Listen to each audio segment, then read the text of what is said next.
তিন শ্রেণীর মানুষের উপর বিশ্বনবীর লানত। হযরত কাব ইবনে উযায়রা রাদিয়াল্লাহু তাআলা তিনি বলেন, বিশ্বনবী মুহাম্মদ রাসূলুল্লাহ সাল্লাল্লাহু আলাইহি ওয়াসাল্লাম একদিন মিম্বারের কাছে আসলেন, সাহাবাদেরকে বললেন তোমরা সামনের দিকে আসো। সাহাবারা আসলো। বিশ্বনবী মুহাম্মদ রাসূলুল্লাহ সাল্লাল্লাহু আলাইহি ওয়াসাল্লাম প্রথম সিঁড়িতে পা রাখলেন, বললেন আমিন। দ্বিতীয় সিঁড়িতে পা রাখলেন, বললেন আমিন। তৃতীয় সিঁড়িতে পা রাখলেন, বললেন আমিন।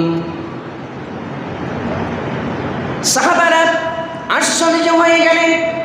মুহাম্মদ রাসূলুল্লাহ সাল্লাল্লাহু আলাইহি ওয়াসাল্লামকে বললেন, ইয়া রাসূলুল্লাহ, ইয়া হাবিবাল্লাহ, ইয়া আল্লাহর রাসূল, এর পূর্বে তো এমন কোন আমল আমরা আপনাকে করতে দেখি নাই, আজকে যে আমলটা আপনি করলেন। প্রথম সিঁড়িতে পা রেখে বললেন আমিন। দ্বিতীয় সিঁড়িতে পা রেখে বললেন আমিন। তৃতীয় সিঁড়িতে পা রেখে বললেন আমিন। ইয়া রাসূলুল্লাহ, কেন এই কাজ করলেন? এর অর্থ কি? বাবার তো মামার তো কি, আমাদেরকে একটু বলেন। এবার মুহাম্মদ রাসূলুল্লাহ সাল্লাল্লাহু আলাইহি ওয়াসাল্লাম সাহাবাদেরকে বললেন, ও সাহাবা, আমি রাসূল যা দেখি তোমরা তা দেখো, আমি রাসূল যা শুনি তোমরা তা। আল্লাহর নবী মুহাম্মদ রাসূলুল্লাহ সাল্লাল্লাহু আলাইহি ওয়াসাল্লাম সেই আমানতটুকুন, গোপনীয় কথাটুকুন সাহাবাদেরকে বলে দিলেন এবং কিয়ামত পর্যন্ত যারা আসবেন সকলের শিক্ষার জন্য আল্লাহ রাসূল বলে দিলেন। সুবহানাল্লাহ।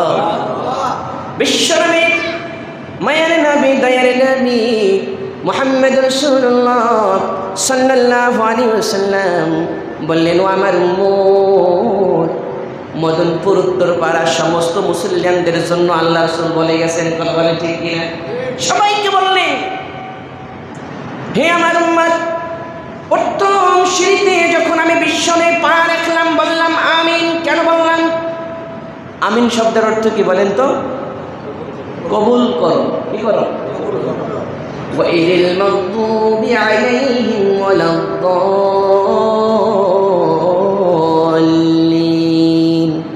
আমিন বলি না? যখন সূরা ফাতিহা শেষ হয় তখন আমরা আমিন বলি। জোরে বলেন আর আস্তে বলেন, শোনেন কে? আল্লাহ।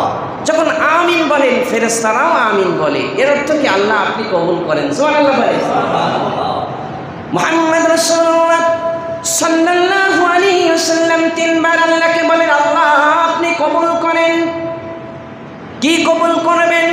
এবার মুহাম্মদ রাসূলুল্লাহ সাল্লাল্লাহু আলাইহি ওয়াসাল্লাম ইজহার করলেন, স্পষ্ট করলেন। প্রথম সিঁড়িতে যখন পা রাখলাম জিবরাইল আমিন এসেছিল, আমার কানে কানে বলল, ইয়া রাসূলুল্লাহ, ইয়া হাবিবাল্লাহ, ওই ব্যক্তি ধ্বংস হয়ে যাক, ওই ব্যক্তি হালাক হয়ে যাক। কোন ব্যক্তি? যার সামনে আপনি নবীর নাম দেওয়া হয় অথচ তিনি আপনার উপর দরুদ পাঠ করেন না, ইয়া রাসূলুল্লাহ, উক্ত ব্যক্তি ধ্বংস হয়ে যাক। সাথে সাথে আমি রাসূল বললাম আমিন, আল্লাহ আপনি কবুল করে নেন। এক নম্বর, ওই ব্যক্তি ধ্বংস হোক যার সামনে রাসূলের নাম উচ্চারণ করা হয় কিন্তু রাসূলের নাম উচ্চারণ করার পরে তিনি সাল্লাল্লাহু আলাইহি ওয়াসাল্লাম এই দরুদটুকুও পড়েন না। আল্লাহ রাসূল বললেন, আল্লাহ পাক আপনি কবুল করে নেন, অর্থাৎ তিনি ধ্বংস হয়ে গেল। নাউযুবিল্লাহ বলেন। এজন্য যখনই আমরা রাসূলের নাম শুনবো সাথে সাথে বলবো সাল্লাল্লাহু আলাইহি ওয়াসাল্লাম। একবারে যদি রাসূলের উপর দরুদ পড়েন 10টা রহমত আপনার উপর নাজিল হয়ে যায়। সুবহানাল্লাহ।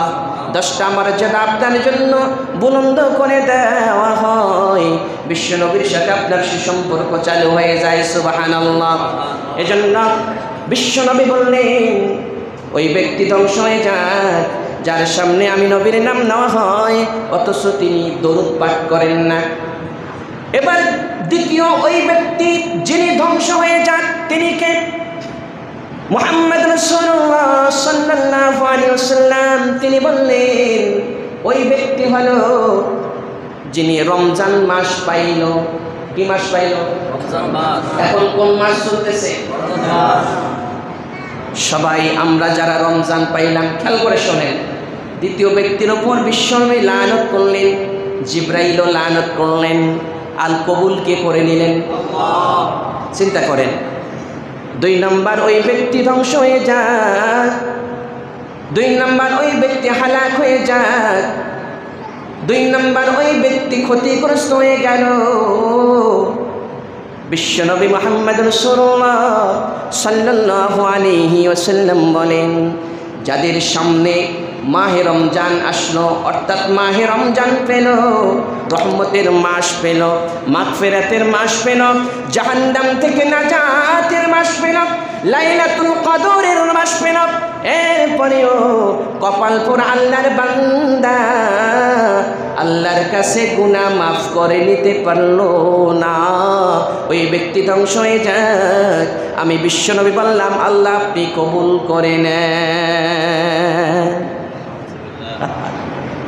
এখন চিন্তা করেন, মাহে রমজানে রোজা রাখছি, আমি যে কাজগুলো করতেছি, আমি যে কথাগুলো বলতেছি, আমার যে আমলগুলো হচ্ছে, এই আমলের দ্বারা, এই কাজের দ্বারা, এই কথার দ্বারা আমি কি আল্লাহর কাছে মাপ পাবো বলে আমি আশা করতে পারি?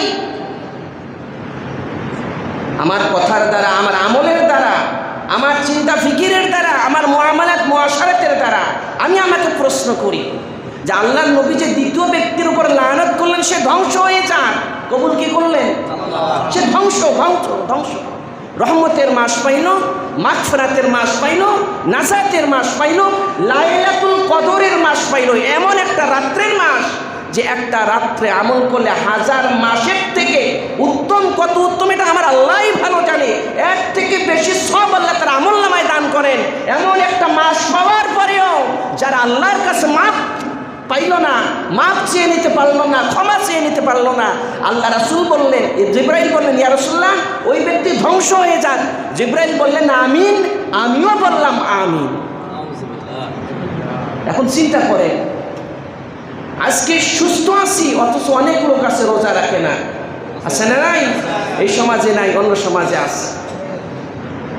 তাহলে আপনি চিন্তা করেন, আপনি কি ক্ষমা পাবেন কি ক্ষমা পাবেন না? রোজা রাখছি, মিথ্যা ছাড়তে পারি না, তাহলে আপনি কি মাপ পাবেন?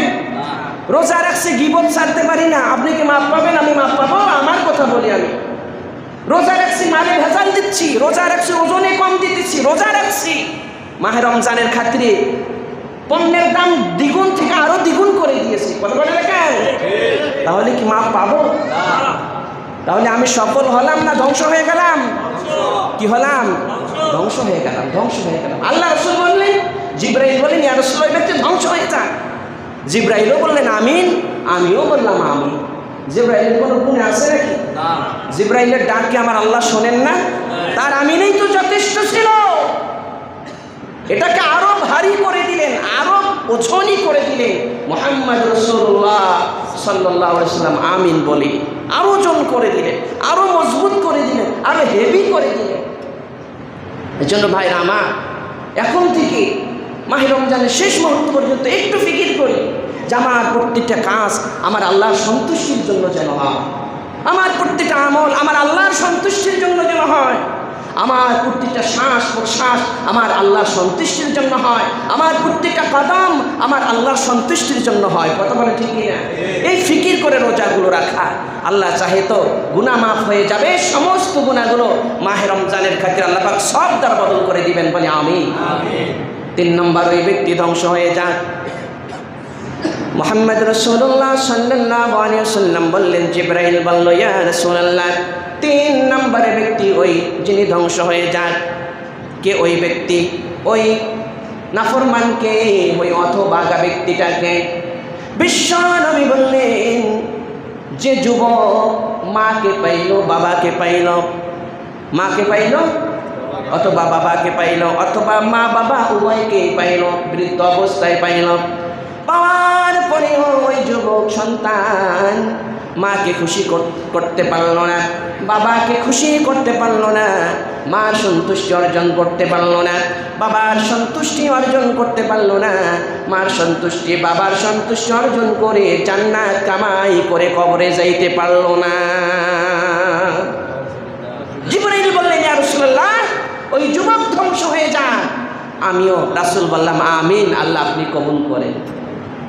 কয় ব্যক্তির উপর লানত? তিন ব্যক্তি, মানে ধ্বংস। এক ব্যক্তি হচ্ছে যার সামনে রাসূলের নাম নেওয়া হয় কিন্তু তিনি দরুদ পড়েন না, ওই ব্যক্তি ধ্বংস হয়ে যান। 2 নম্বর, ওই ব্যক্তি ধ্বংস হয়ে যান যে রমজান মাস পাইল অথচ তার গুনাহগুলো আল্লাহর কাছে মাফ করে নিতে পারলো না, ওই ব্যক্তি ধ্বংস হয়ে যায়। 3 নম্বর, ওই ব্যক্তি ধ্বংস হয়ে যায় যে মাকে পাইল অথবা বাবাকে পাইল অথবা মা বাবা উভয়কেই পাইল, পাওয়ার পরেও মা বাবার সন্তুষ্টি নিয়ে জান্নাত কামাই করে কবরে যাইতে পারলো না, ওই ব্যক্তিও ধ্বংস হয়ে যায়।